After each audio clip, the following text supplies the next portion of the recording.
hurry yet. Everything will fade into silence. There's no time. It's too late. Are you okay, Miss Ada? What do you mean, it's too late? Oh, a girl and her furry friend. Please excuse me. I'm quite all right. I've just finished reading this poem, and my heart feels a bit heavy. A poem? You haven't read it? That might be for the best. Perhaps the gods wish to spare you from this sorrow. The folks we passed earlier. Did this poem make them sad too?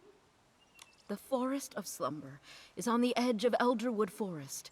It's the behemoth resting grounds.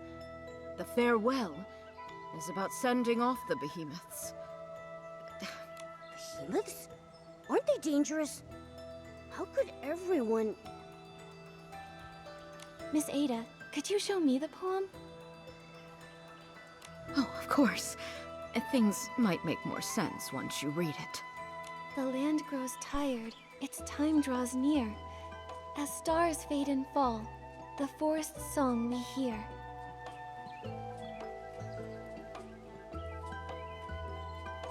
The withering blossoms, entrusted to time, feed our sprouting hopes, come rain or come shine. This poem, it's so sad and hopeful at the same time. I agree, Nikki, but it seems like everyone's only focusing on the sad parts and overlooking the hopeful ones. The separation between the living and the dead is incredibly painful. A small spark of hope feels too fragile to bridge it. The separation...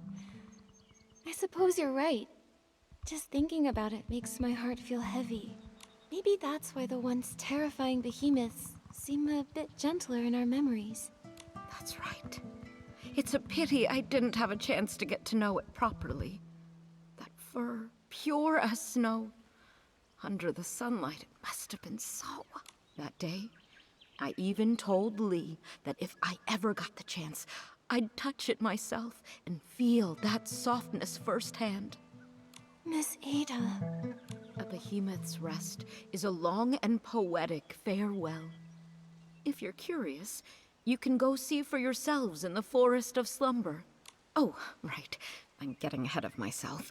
Oh, yeah, our mission. Josetti said that the guild has a super important document that needs your signature. He hasn't been able to reach you, so he asked Nikki and me to find you. Oh, I was so heartbroken I had forgotten to reply to him. Let's head to the Forest of Slumber, Nikki. We can hear the forest song just like the poem says.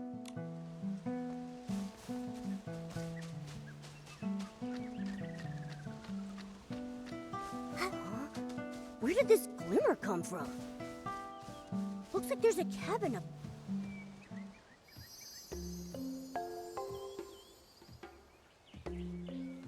Wait a sec.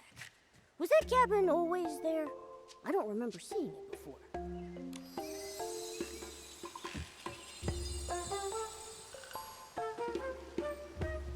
The glimmer landed on that book.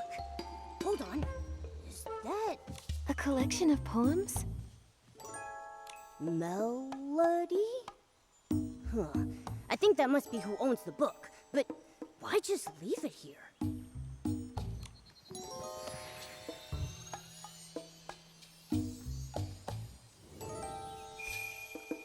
Huh? It went inside? The land grows tired, its time draws near. As stars fade and fall, the forest's song we hear. Hold on. Momo, doesn't this sound exactly like the poem Miss Ada gave us? Nikki! Ah!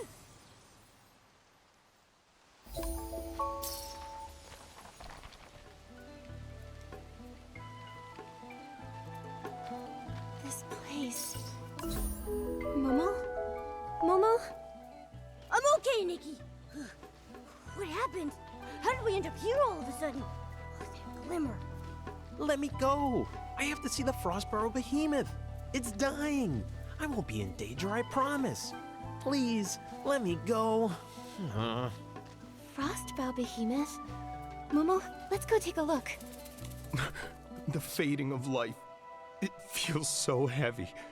Just knowing we can only stand by and watch it slip away. Powerless to do anything. I can't help but... We should be grieving at a time like this. We ought to show some respect for those who have passed. What's a bard doing here at a time like this? Just singing and playing like nothing's happened? I mean, the lyrics sound like a mourning song for the Frostboro Behemoth, but shouldn't that melody feel a bit more somber? Maybe everyone's mood is rubbing off on me. Now my heart's aching. Mine too. But that bard seems to be having a pretty different reaction, don't you think? Let's...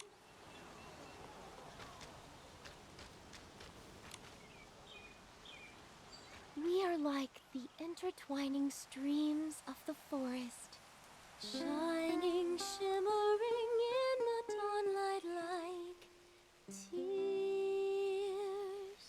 teardrops? I think teardrops works better, like trembling dewdrops in the morning light. It keeps the poem's airy rhythm while adding a touch of gentle sorrow. Teardrops. Teardrops. You're right! It does fit. Thank you, miss. Oh, and your little round companion, too. Are you also here to bid it farewell? What do you mean by... Oh, you must be passing through, I take it.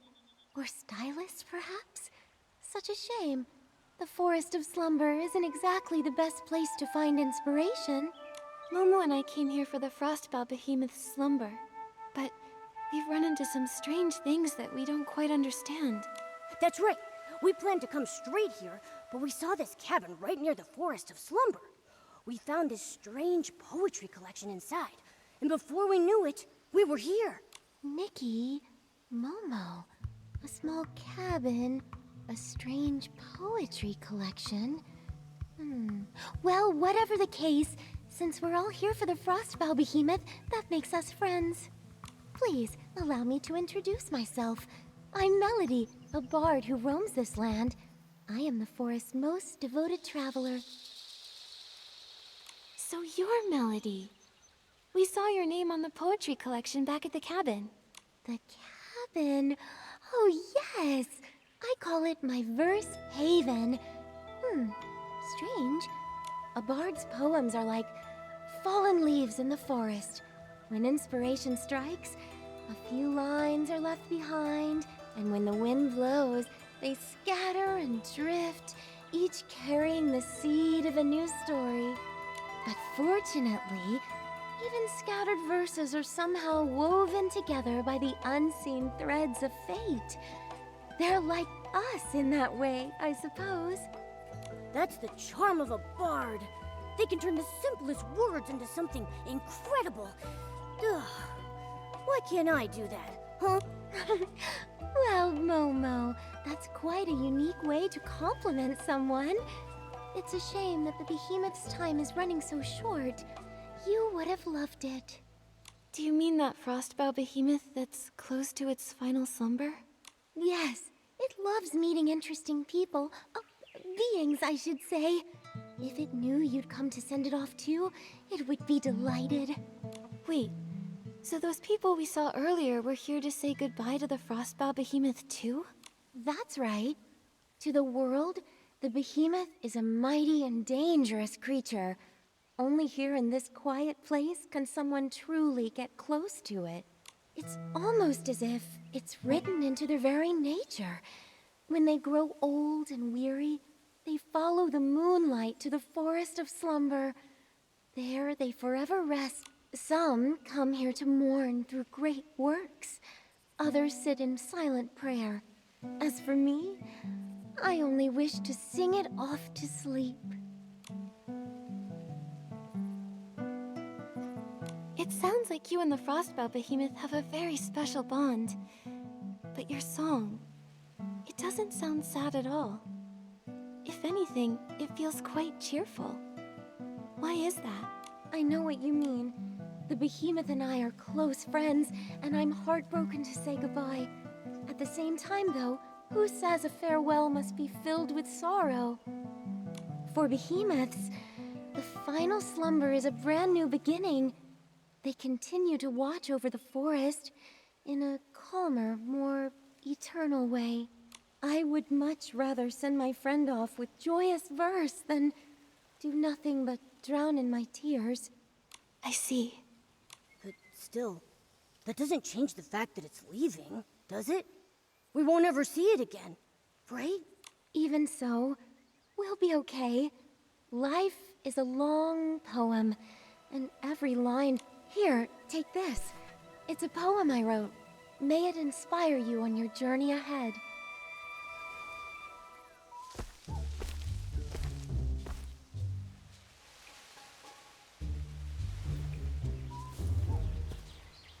A behemoth? How did a young behemoth get here? Hey! Out of the way! Didn't they say there was only an old frostbow behemoth in the Forest of Slumber? Wait a second. It's white. It's a young behemoth. How interesting. Behemoth evolution is highly dependent upon the survival of the fittest. Young behemoths that turn white are typically considered weaker compared to other varieties, leaving them little chance at surviving. This is the largest young behemoth that has turned white I've ever seen. It also appears to have survived longer than other white young behemoths. I need to record this discovery immediately. Don't come any closer! Help me!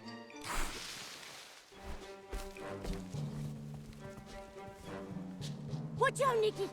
Don't worry. I'll protect you. It's okay, Momo. By the looks of it, this seems to be a fairly young, sprout-born behemoth. It's likely much less aggressive than a fully grown one. However, it's clearly agitated. We'll need to find a way to calm it down first. You're right. If it keeps running around like that, it might hurt itself, or put others in harm's way. Let me try.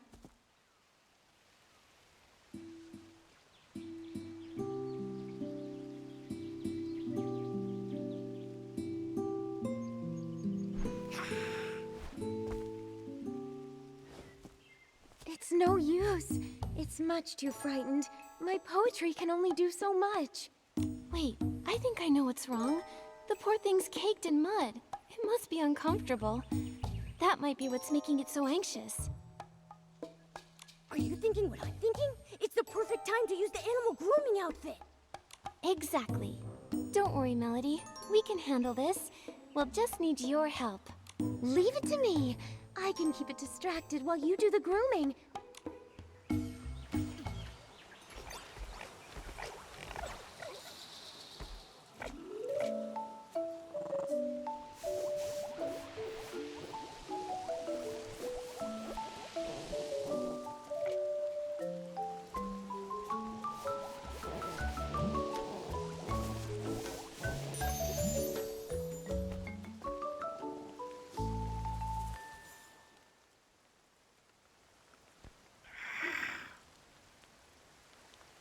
Nikki, are you okay? I'm fine, don't worry. The behemoth looked so scared while I was grooming it, but it never tried to attack me. I don't think it meant me any harm. This young one is quite a bit smaller than an average sprout-born behemoth. Not only that, but it seems to have a familiar aura around it. Could it be related to the frostbow behemoth in the forest? Wait, I think I know what it's trying to say. Could you repeat that?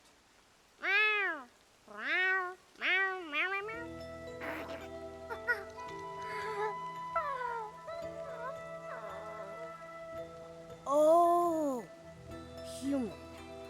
Forest. Fell over. Help? Behemoth language is a little tricky, but I think I got the gist. It's asking us to head to the forest and help save the frostbow behemoth.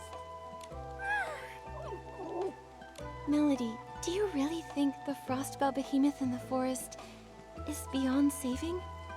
Miss Nikki, do you know why we call it the frostbow behemoth? Frostbow. Boughs!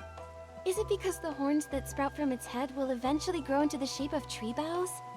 Wow, good eye, Miss Nikki. sprouts symbolize new life. Every young behemoth is like a newly sprouted spring shoot, full of vibrant energy. That's why they're called sprout-born behemoths. As they grow older, the sprouts on their head grow strong, stretching into giant branches before withering away and falling off. Their fur becomes snowy white, and their towering horns spread out like branches in the wind. It's when the last flower on their branches withers away that their life comes to an end. For the behemoth, this is the circle of life. For you and me, the same can also be said. We too must meet our end one day. I see. But... Melody, I still want to follow the young behemoth into the forest. What if there's still hope?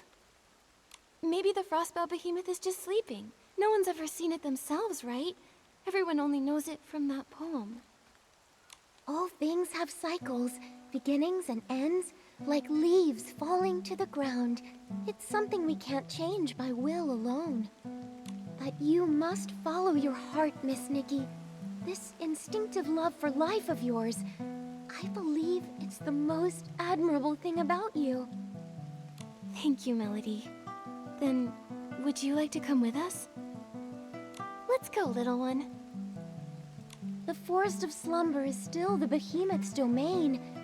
Please be careful, Miss Nikki. All right, then. I wish you luck on your journey. Close your eyes. Time to rest. Time to keep the promises that we